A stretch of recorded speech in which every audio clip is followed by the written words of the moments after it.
Hello friends, कैसे हैं आप लोग? होप आप लोग सब ठीक होंगे। हैं, मैं कामना करता हूँ। तो आज मैं कोई जीएसटी या फाइनेंस रिलेटेड आपको सेशन नहीं दूंगा, मैं कोई टॉपिक के ऊपर डिस्कस करूँगा। आज मैं अपनी स्टोरी के बारे में बताना चाहता हूँ, जो भी मैं आज जिसका जो काम कर रहा हूँ, और बचपन से लेकर बचपन तो मैं 10th क्लास से मैंने क्या क्या करा और मैं कैसे यहाँ तक पहुँचा हूँ, मैं वो चीज़ के बारे में आपको बताना चाहता हूँ। तो फर्स्ट ऑफ ऑल मैं आपको 10th क्लास में बताऊँ। 10th क्लास में आपको पता होगा लोग मैथ्स को साइंस डिफरेंट डिफरेंट सब्जेक्ट्स रहते हैं।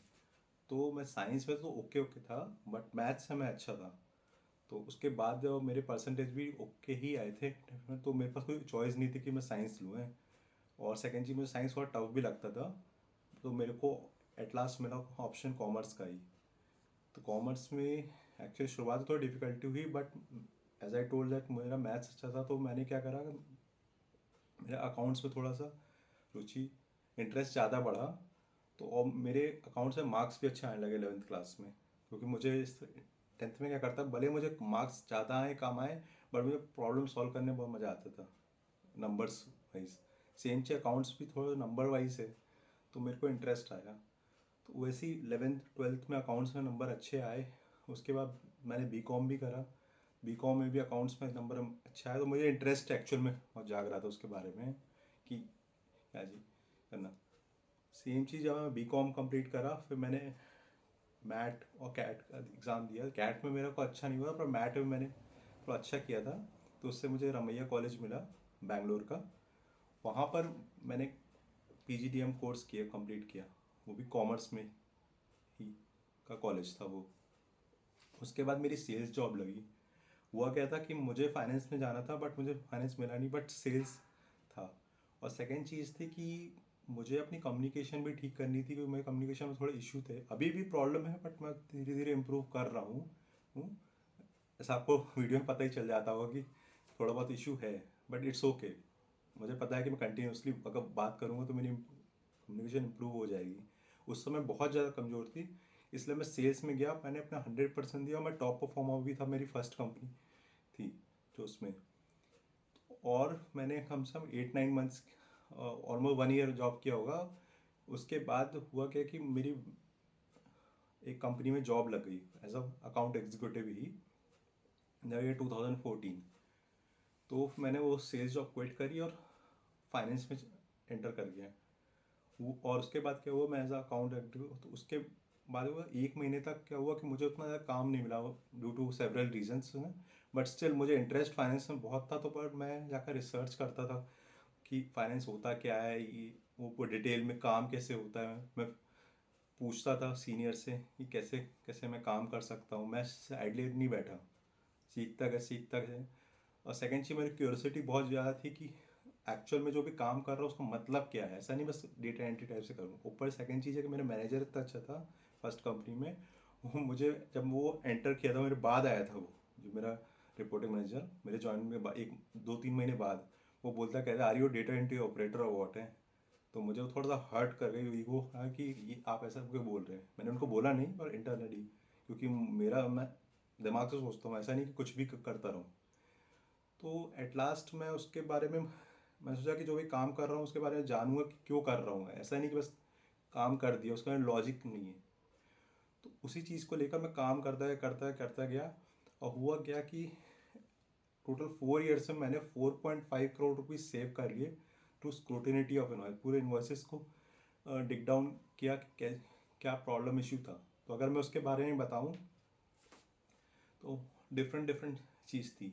जैसे एक कंपनी थी, उसमें 3.5 करोड़ रुपीज़ मैंने कंपनी में सेव किए थे। कैसे सेव किए थे, होता क्या था कि एक इन्वॉइसेस में क्या रहता है, नॉर्मली लोग क्या करते हैं, इन्वॉइस नंबर चेक करते हैं और इन्वॉइस नंबर में डुप्लीकेसी चेक करते हैं। बट मैंने क्या करा, मैंने एक्चुअल में पैटर्न एक चेक किया कि इन्वॉइस नंबर तो समझ में आता है, उसमें कॉन्ट्रैक्ट आईडी भी थी और इन्वॉइस पीरियड भी था।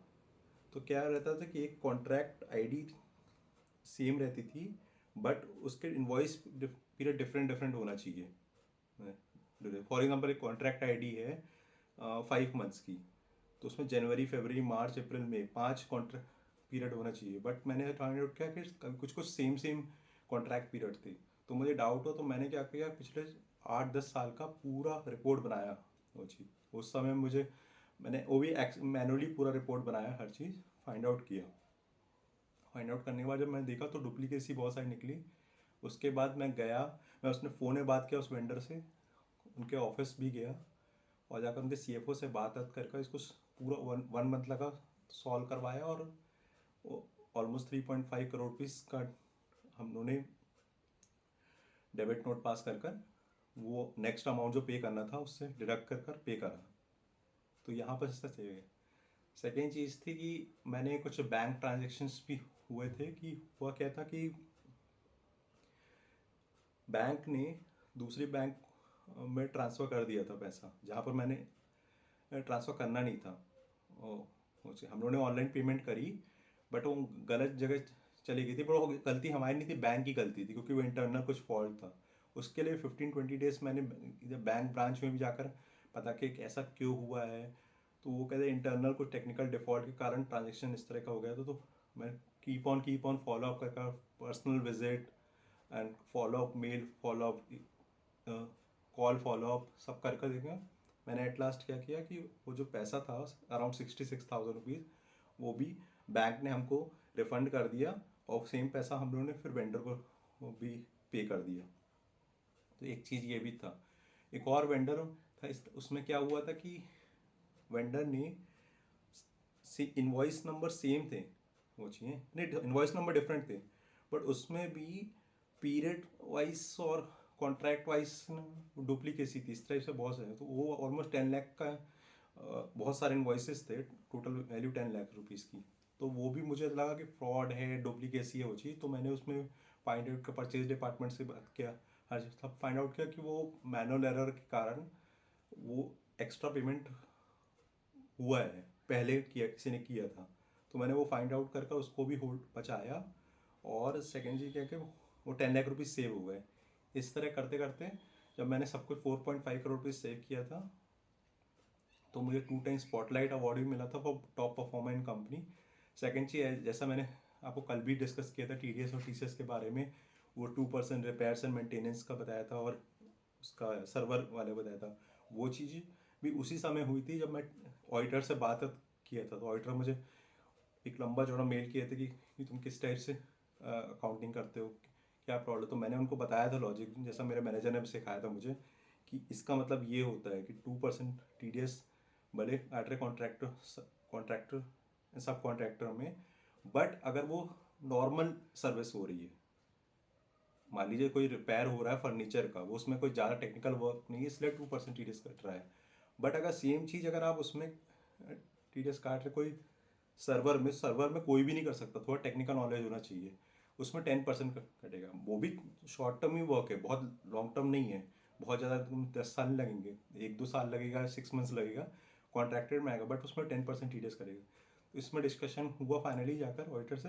ऑडिटर ने सॉरी मेल लिख कर फाइनली अपना मेल वापस अपॉलॉजी करके लिखा, और जो भी ब्लेम कर रहा था तो उसको वापस लिया। तो वो भी मेरा मैनेजर बहुत खुश हुआ कि एट लास्ट ऐसा नहीं है कि कोई सीनियर या कोई भी बोलेगा मुझ तो, या कोई ऑडिटर बोलेगा तो मैं मान जाऊंगा, उसमें मैं खुद वेरीफाई करूँगा। इवन कितनी बार तो इस तरह हुआ कि मैं CEO कंपनी से सब डरते थे, मैं इंक्लूडिंग मैं भी डरता, बट मेरा इस तरह का एटीट्यूड था कि मैं काम कर रहा हूँ तो मैं नहीं चाहूँगा कि कभी कंपनी को लॉस हो कुछ किसी चीज़ से। तो कितनी बार मैं चला गया तब ओनर के साथ फर्स्ट कंपनी में कि सर आपने बिल दिए हैं ट्रैवलिंग अलाउंसेस के, बट इतना ट्रैवल किया बट उसमें बिल नहीं है, तो उसके बिल चाहिए। तो पहले तो वो मुझे देखा है और हंसने लगा, कहता है कि तुम हो कौन। तो मैंने सर मैं अकाउंट एग्जीक्यूटिव हूँ इस कंपनी का। कहते हैं ओके, क्योंकि इतने सारे एम्प्लॉयज़ तो सबको ओनर नहीं जानते हैं, तो मैं फर्स्ट टाइम मीट किया था। तो फाइनली मैंने कहा सर एक सोल्यूशन है, आप मुझे एक्चुअल बिल चाहिए, तो अगर आप ओनर तो आपका सिग्नेचर भी जाएगा चलेगा, तो मैं एक बिल बना देता हूँ वो चीज़, और उसमें अमाउंट डेट डालकर आप सिग्नेचर कर दीजिए वो चीज़, इतना ट्रैवल अगर हाउस से। तो फिर मैं उस चीज़ को एक रख लूँगा, उसमें सील भी कंपनी लगा दो, तो कम से कम वो एक वैलिड बिल टाइप से दिखेगा, क्योंकि आपके सिग्नेचर तो आपको एक वैलिड अथॉरिटी है। तो मैं ऑडिटर को कन्विंस कर सकता थोड़ा बहुत है, और उसके बाद नहीं होता तो फिर मैं देखूंगा कि कैसे मैं बात एक वेंडर से दूर वाले वेंडर से जाकर कैसे बिल निकलवा सकते हैं। तो ट्राई कर, तो ये इस तरह भी मैंने करा है। मुझे कई बार थोड़ा डर लगा, बट एट लास्ट मुझे लगा कि नहीं, मेरा काम है, मैं कंपनी का लॉयल हूँ, तो मुझे भले कोई कितना चल रहा है कुछ भी बोले, बट मैं अपनी ईमानदारी नहीं छोड़ूंगा उस चीज़ में। तो मैं ऐसे करते करते अपनी फर्स्ट कंपनी में काम किया। फिर मुझे सेकंड कंपनी में ज्वाइन किया हूँ 2018 में। वहाँ पर मेरा अकाउंट्स पेबल का काम बिल्कुल सेम था, पूरा एंट्री करना, हर चीज़, सब कुछ, वेंडर रिकन्सिलेशन, बैंक रिकन्सिलेशन, ये सब कुछ करो। बट सेकेंड एक और चीज़ थी कि उसमें कि मैं अकाउंट रिसीवेबल पार्ट सीख गया था, कि पैसा जो भी आ रहा है उसकी एंट्री करना, bill raise to customers, GST 1 filing, GST 3 भी फाइलिंग, AR रिकन्सिलेशन, ये सब चीज़ें मैं सीख गया था। फिर मैं क्या किया, मैं वहाँ पर भी ऐसे काम वाम किया हूँ बहुत ज़्यादा। और सेकंड चीज़ था कि वहाँ पर ही मुझे डाउट कुछ हो रहा था कि देखो कि कुछ डुप्लीकेसी है, हर चीज़ है, तो मैंने उसमें भी थोड़ा कुछ फाइंड आउट कर कर वहाँ पर भी मैंने अराउंड 50 लाख रुपीज़ तक, 50 to 80 लाख रुपीज़ तक सेव किए थे, डिफरेंट डिफरेंट टेक्निक्स से। और सेकंड चीज़ एक, एंड फिर उसके बाद हुआ क्या कि 2020 तक मैंने काम किया, अगस्त 2020। उसके बाद कोविड आ गया था, मुझे खुद कोविड हो गया था, तो मैं बैंगलोर छोड़कर वापस आ गया था। मेरी थोड़ी तबीयत भी ख़राब थी 2-3 महीने। फिर उसके बाद मुझे अच्छा नहीं लगता कि मैं फ्री बैठूँ, तो मैंने यार इंश्योरेंस में भी मैंने काम किया, ऐसा पार्ट टाइम वो चीज़। बट मुझे फुल टाइम ही जॉब भी करनी थी, तो मैं पार्ट टाइम करते करते मैं फुल टाइम कम अपनी होम सिटी में कई जगह काम किया हूँ वो चीज़, एज अ अकाउंटेंट और क्लर्क, आई कैन से हैं। कैश वाली चीज़ वहाँ पर सीखा वो चीज़, वो छोटी कंपनी थी बट फिर भी सीखने को मिल रहा था वहाँ पर। बट बात थी कि मुझे कुछ कुछ चीज़ें देखो, मैं बड़ी कंपनी में काम किया, तो लैंग्वेज इश्यूज़ को थोड़ा बहुत कुछ प्रॉब्लम हो रही थी मुझे, डिफरेंट डिफरेंट नेचर इज है। बट मैंने कहा इट्स ओके, सब जगह होता है प्रॉब्लम, बट मुझे और थोड़ा ग्रोथ चाहिए थी वो चीज़ लर्निंग वाइज है। तो फिर फाइनली मुझे करंट कंपनी, अच्छी कंपनी एक और मिल गई बैंगलोर की ही, तो वहाँ पर मैं जॉब किया। इवन वहाँ पर भी मैंने अराउंड 50 लाख रुपीज़ तक सेव किए। वो सेव कैसे किए वो मैं बता देता हूँ। होता क्या था कि जैसे मान लीजिए हमको इनवॉइस रेस करना कस्टमर, तो उसके लिए प्रोसेस ये था कि हमको टाइम शीट वेंडर से लेनी पड़ती थी। टाइम शीट लूँगा और उसमें चेक करूँगा कि कितनी लीव डिटेल्स है, क्या चीज़ है, और सेम चीज़ देखो उसके हिसाब से मैं क्लाइंट को बिल कर दूंगा वो चीज़। बट बात है कुछ कभी का रिसोर्सेज एक्स्ट्रा काम करते थे, बट वेंडर चार्जेस नहीं करते कुछ भी। तो मैंने क्या करा कि वेंडर को बोला, आप रिसोर्स को बोले कि एंड क्लाइंट से अप्रूवल ले एक्स्ट्रा वर्किंग आवर्स का। तो जो भी एक्स्ट्रा वर्किंग आवर्स का अप्रूवल लेते थे, तो आप भी बिल कर सकते हैं, मैं भी बिल कर सकता हूँ। तो होता क्या है, for example extra 10 rupees bill करे, ऑब्वियसली हम अपना प्रॉफिट मार्जिन एक्स्ट्रा ही कर रहे हैं, तो भी हमको प्रॉफिट डबल उसमें हो ही रहा है वो चीज़।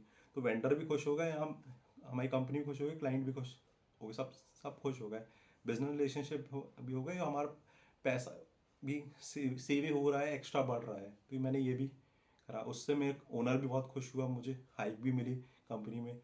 तो मैं इस टाइप से डिफरेंट डिफरेंट चीज़ करके देखूँ, मैं करंट कंपनी में भी ग्रोथ का, और मैं कीप ऑन करते ही रहता हूँ, ताकि ऐसा नहीं कि मुझे किसी को प्रूव करना, कुछ भी करना, मुझे लगता है कि मुझे अच्छा लगता है ये काम करना। कि मुझे, अगर सिंपल सी बात है कि अगर मैं फर्स्ट कंपनी सेल्स में था तो वहाँ टॉप परफॉर्मर था, तो मैं वहाँ एक चीज़ सीखा कि अगर थोड़ा सा दिमाग एक्स्ट्रा, दिमाग से अपन कहते हैं खुरापाती दिमाग है, वो अगर चल रहा है तो उसको अच्छी चीज़ में लगाओ, ताकि प्रोडक्टिविटी, खुद की प्रोडक्टिविटी भी हो, और सामने वाला क्यों पैसा देगा। सिंपल, अगर मैं ओनर हूँ किसी कंपनी का, मैं सामने वाला क्यों दूंगा पैसा, तभी दूंगा जब सामने वाला इंटेलिजेंट होगा, मेरी प्रॉफिट करवा रहा हो। सेम चीज़ मैं भी सोचता कि मेरे को अगर प्रॉफिट करवाएगा, प्रॉफिट तभी देगा, या पैसा हम सैलरी तभी देगा, ग्रोथ तभी देगा जब उसका प्रॉफिट हो रहा होगा।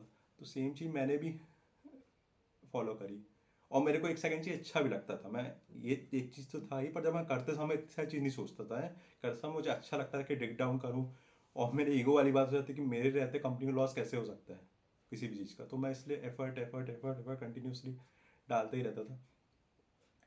तो ये सब चीज़ों से, और सेकंड चीज़ है कि ये जो मैं वीडियो बना रहा हूँ, इसका मेन रीज़न है, सिंपल सी बात है कि एक तो मुझे अपनी कम्युनिकेशन स्किल्स इम्प्रूव करनी है, वो चीज़ जो मैं कंटिन्यूसली करता रहूँगा, ट्राई करता रहूँगा।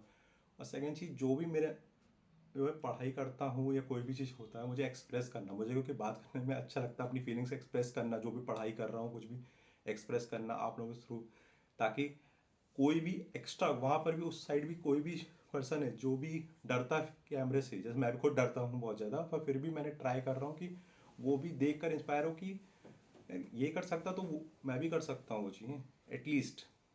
पैसा ऐसा छोड़ो कि इससे अर्निंग्स होगी, ये होगा, लाइक शेयर सब्सक्राइब कुछ भी होगा, वो एक अलग टॉपिक है।